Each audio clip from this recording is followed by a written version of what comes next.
Destiny plantation লিমিটেডের যে মামলাটি হয়েছে, মাল্টিপারপাস, এটা ইতিমধ্যে আপনার মাধ্যমে নিষ্পত্তি হয়েছে বা আপনি শুনানি করেছেন। এই মামলায় যে অভিযোগ দুদক নিয়ে আসছে, ওই অভিযোগের মধ্যে 11 বা 5টিতে দুদক মূলত কি কি অভিযোগগুলা মানে উল্লেখ করেছে, চার্জশিটের মধ্যে কি কি অভিযোগগুলো উল্লেখ করেছে? মূলত অভিযোগটা হচ্ছে প্রতারণা এবং মানি লন্ডারিং। অর্থাৎ প্রসিকিউশনের অভিযোগ অনুযায়ী অভিযুক্ত ব্যক্তিগণ প্রতারণার মাধ্যমে অবৈধ উপার্জন করে সেই টাকাগুলো স্থানান্তর, হস্তান্তর এবং রূপান্তরের মাধ্যমে সমুদয় টাকা আত্মসাৎ করেছেন এবং সেগুলো মানি লন্ডারিং এর পর্যায়ভুক্ত বিধায় তারা এই আইনের আওতায় তাদেরকে প্রসিকিউট করা হয়েছে। স্যার, এই যে তারা আত্মসাৎ করেছেন, এই আত্মসাতের মানে সাথে সংশ্লিষ্ট কোনো এভিডেন্স যে ওনারা অ্যাকাউন্টসে ট্রান্সফার করেছেন অথবা টাকাটা বিদেশে পাচার করেছেন, এই জাতীয় কোনো যে সাক্ষী যারা যারা আসছে, আপনি যাদেরকে জেরা করেছেন, দুদকের পক্ষ থেকে কোনো ধরনের এভিডেন্স বা সঠিক তথ্য উপাত্ত তারা কি দাখিল করতে পেরেছেন আদালতে?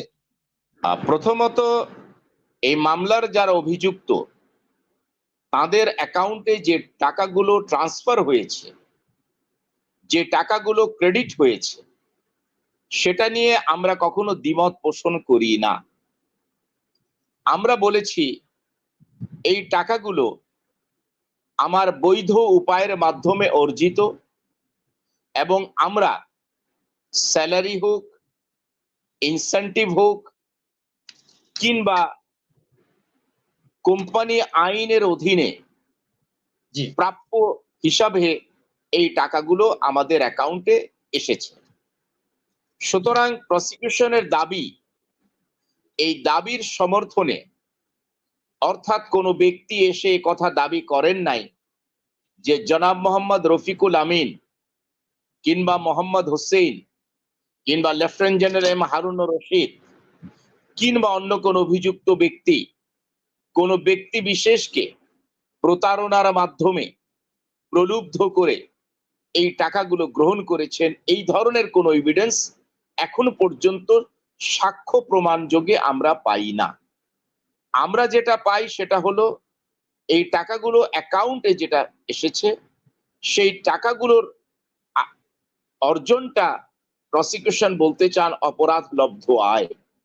আমরা বলেছি এটা অপরাধলব্ধ আয় নয়।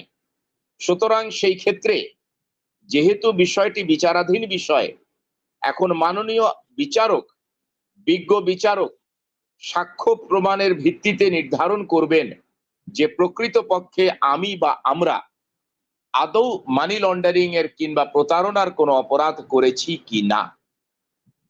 এবং সেই ক্ষেত্রে বিজ্ঞ বিচারিক আদালতের রায়, মহামান্য উচ্চ আদালতের রায়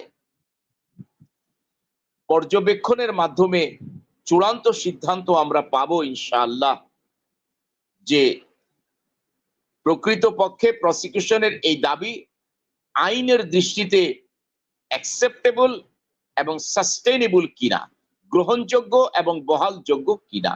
সুতরাং আমাদের দায়িত্ব হচ্ছে আইন ও আদালতের প্রতি শ্রদ্ধাশীল হয়ে সেই সময়টুকু পর্যন্ত অপেক্ষা করা এবং আমরা ন্যায় বিচার প্রত্যাশী। আমরা বিশ্বাস করি যে ইনশাআল্লাহ চূড়ান্ত ফলাফল ন্যায় বিচারের পক্ষেই আসবে।